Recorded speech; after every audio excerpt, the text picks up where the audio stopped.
ಏನಂದು welcome back to my YouTube channel. ಇದು part 2 ಆಗಿರುತ್ತೆ. ನನ್ನ ಹಿಂದಿನ ವಿಡಿಯೋದಲ್ಲಿ ಇದನ್ನು ಟೆಂಪ್ಲೇಟ್ಸ್ ಹೆಂಗೆ ಮಾಡೋದು ಅಂತ ಹೇಳ್ಕೊಟ್ಟಿದ್ದೆ. ಸೊ 3D ಎಫೆಕ್ಟ್ ಐತೆ ಟೆಂಪ್ಲೇಟ್ಸ್ ಮಾಡಿಬಿಟ್ಟು ಇವಾಗ ನಮ್ಮ ನೇಮ್ ಲೆಟರ್ಸ್ನ ಎಷ್ಟು ಬೇಕೋ ಅಷ್ಟನ್ನು ಮಾಡ್ಕೊಂಡಿದ್ದೆ. ಇವತ್ತಿನ ವಿಡಿಯೋ ಬಂದು ಸೊ ಅದಕ್ಕೆ ಟಿಶ್ಯೂ ಪೇಪರಿಂದ ರ್ಯಾಪ್ ಮಾಡ್ತಿದ್ದೀನಿ. ಟಿಶ್ಯೂ ಪೇಪರಿಂದ ಒಂದು 3D ಎಫೆಕ್ಟ್ ಟೆಕ್ಸ್ಚರ್ ಎಫೆಕ್ಟ್ ಸಿಗುತ್ತೆ ಅಂತ ಸೊ ಟಿಶ್ಯೂ ಪೇಪರಿಂದ ಕವರ್ ಮಾಡ್ತಾ ಇದ್ದೀನಿ.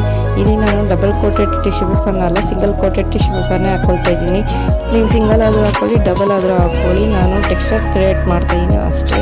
ಸೊ ನೋಡಿ ನಾನು ಯಾವ ರೀತಿ ಟೆಕ್ಸ್ಚರ್ ಕ್ರಿಯೇಟ್ ಮಾಡಿಕೊಂಡು ನೀಟಾಗಿ ಕವರ್ ಅಪ್ ಮಾಡ್ಕೊಳ್ತಾ ಇದ್ದೀನಿ ಅಂತಲೇ.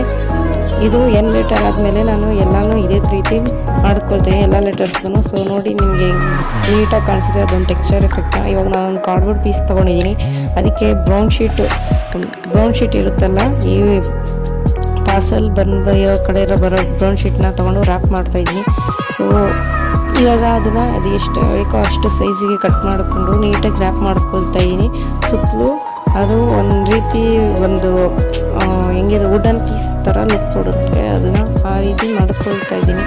ಇವಾಗ ನೀಟಾಗಿ 3 ಸೈಡ್ಸು ಗಮ್ ಹಾಕ್ಕೊಂಡು ನೀಟಾಗಿ ಕವರ್ ಅಪ್ ಮಾಡ್ಕೊಳ್ತಾ ಇದ್ದೀನಿ. ನನಗೆ ಬ್ರೌನ್ ಶೀಟ್ ಯಾಕೆ ಬೇಕಾಗಿತ್ತು ಅಂದರೆ ನಂದೊಂದು ಸ್ವಲ್ಪ ಬ್ಯಾಕ್ಗ್ರೌಂಡು ಬ್ರೌನ್ ಕಲರಿಂದ ಇದ್ದರೆ ವೈಟ್ ಕಲರ್ ಎದ್ದು ಕಾಣಿಸುತ್ತೆ. ಕಾಂಟ್ರಾಸ್ಟ್ ಬ್ರೌನ್ ಮತ್ತು ವೈಟ್ ಕಾಂಟ್ರಾಸ್ಟ್ ಆಗಿರಲಿ ಅಂದ್ಬಿಟ್ಟು ತೊಗೊಳ್ತಾ. ಸೊ ನಾನು ಬ್ರೌನ್ ಚೂಸ್ ಮಾಡಿದೆ. ಇವಾಗ ನನ್ನ ಹತ್ರ ಕಾಫಿ ಸ್ಟಿರೋ ಸ್ಪೂನ್ಸ್ ಇತ್ತು, ವುಡನ್ ಸ್ಪೂನ್ಸ್ ಇತ್ತು. ಸೊ ಅದರಿಂದ ನಾನು ಸ್ಪೂನ್ದು ಹೆಡ್ ಕಟ್ ಮಾಡಿಬಿಟ್ಟು ಟೈಲ್ ಮಾತ್ರ ಬಡ್ಕೊಳ್ತಾ, ಈ ಸ್ಪೂನ್ ಮಾತ್ರ ಇಟ್ಕೊಳ್ತಾ ಇದ್ದೀನಿ. ಅದು ನೀಟಾಗಿ ಅದ್ರ ಮೇಲೆ ಸ್ಟಿಕ್ ಮಾಡ್ತಾಯಿದ್ದೀನಿ, ಯಾಕಂದರೆ ಡೈರೆಕ್ಟಾಗಿ ಅದ್ರ ಮೇಲೆ ಅಂಟಿಸಿದ್ರೆ ಅಂಟೋದಿಲ್ಲ. ಸೊ ಅದಕ್ಕೆ ನಾನೇನು ಮಾಡಿದೆ ಅಂದರೆ ಈ ಥರ ಒಂದು ಪ್ಲ್ಯಾನಿಂಗ್ ಹಾಕೊಂಡು ಮಾಡ್ತಾಯಿದ್ದೀನಿ. ಇವಾಗ ನೀಟಾಗಿ ನಿಮ್ಮ ಲೆಟರ್ಸ್ನೆಲ್ಲ ಅಂಟಿಸ್ಕೊಂಡಾದ್ಮೇಲೆ ಮತ್ತು 10 to 15 ಮಿನಿಟ್ಸ್ ಬಿಟ್ಬಿಡ್ರಿ ಡ್ರೈ ಆಗೋಕ್ಕೆ. ಇವಾಗ ಮುಂದೆನೇ ಒಂದು ಸ್ವಲ್ಪ ಡೆಕೋರೇಷನ್ ಆಗಬೇಕು ಅಂದರೆ ನೋಡಿ ನಾನು ಅದ್ರದ್ದೇ ಕಾಫಿ ಸ್ಟಿಯರ್ಸ್ನ 2 ಪೀಸಾಗಿ ಮಾಡಿಕೊಂಡು ಸ್ವಲ್ಪ ಲೀಫ್ ಎಫೆಕ್ಟ್ ಥರ ಕೊಡ್ತಾಯಿದ್ದೀನಿ ಆ ಕಡೆಗೂ ಈ ಕಡೆಗೂ. ಸೊ ಇದನ್ನು ಈ ರೀತಿ ಮಾಡಾದ್ಮೇಲೆ ಪೇಸ್ಟ್ ಮಾಡ್ಕೊಳ್ತಾ ಇದ್ದೀನಿ. ಇದು ಮಾಡೋದು ನೋಡಿದಷ್ಟು ಸುಲಭ ಅಲ್ಲ, 3 to 4 ಡೇಸ್ ಹಾರ್ಡ್ ವರ್ಕ್ ಮಾಡಿದ್ದೀನಿ ಇದಕ್ಕೆ. ಸೊ ಇಲ್ಲಿ ತನಕ ನಾನು ವೀಡಿಯೋ ನೋಡಿದರೆ ಪ್ಲೀಸ್ ಒಂದು ಲೈಕ್ ಆ್ಯಂಡ್ ಶೇರ್ ಕಮೆಂಟ್ ಮಾಡಿ. ಪ್ಲೀಸ್ ನನ್ನ ಚಾನಲ್ಗೆ ಸಬ್ಸ್ಕ್ರೈಬ್ ಮಾಡ್ಕೊಳ್ಳಿ.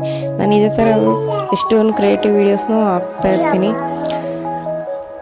ನೋಡಿ ಈ ರೀತಿ ನೀವು ಇದನ್ನು ನೀಟಾಗಿ ಅಂಟಿಸ್ಕೋಬೇಕು. ನೋಡಿ ಯಾವುದೇ ವಸ್ತುವು ವೇಸ್ಟ್ ಅಂತ ಅನಿಸ್ಕೊಳ್ಳೋದಿಲ್ಲ. ನಮ್ಮ ಮೈಂಡು ಮತ್ತು ನಮ್ಮ ಕ್ರಿಯೇಟಿವಿಟಿ ತಕ್ಕನಂಗೆ ಎಲ್ಲನೂ ರಿಯೂಸ್ ಮಾಡ್ಕೋಬೋದು. ಸೊ ನೋಡಿ ನಾನು ಯಾವುದೇ ಥರ ಪೇಂಟ್ ಬಳಸಿಲ್ಲ, ಏನಿಲ್ಲ. ಸೊ ನಮ್ಮ ನೇಮ್ ಬೋರ್ಡ್ ರೆಡಿಯಾಗಿದೆ. ನೀವು ಇದೇ ಥರ ಹೆಚ್ಚು ನೇಮ್ ಬೋರ್ಡ್ ಮಾಡಿ ನಿಮ್ಮ ಡೆಸ್ಕ್ ಆರ್ಗನೈಸರ್ ಮಾಡಿ, ಟೇಬಲ್ ಆರ್ಗನೈಸರ್ ಇಲ್ಲ ಶೋ ಪೀಸ್ ಥರ ಅಥವಾ ಪೇಂಟ್ ಆದ ವಿಡಿಯೋ ಎಂಡ್ ತನಕ ನೋಡಿ. ಇಷ್ಟ ಆಗಿದೆ ಒಂದು ಲೈಕ್ ಆ್ಯಂಡ್ ಶೇರ್ ಮತ್ತು ಸಬ್ಸ್ಕ್ರೈಬ್ ಮಾಡ್ಕೊಳ್ಳಿ ಪ್ಲೀಸ್.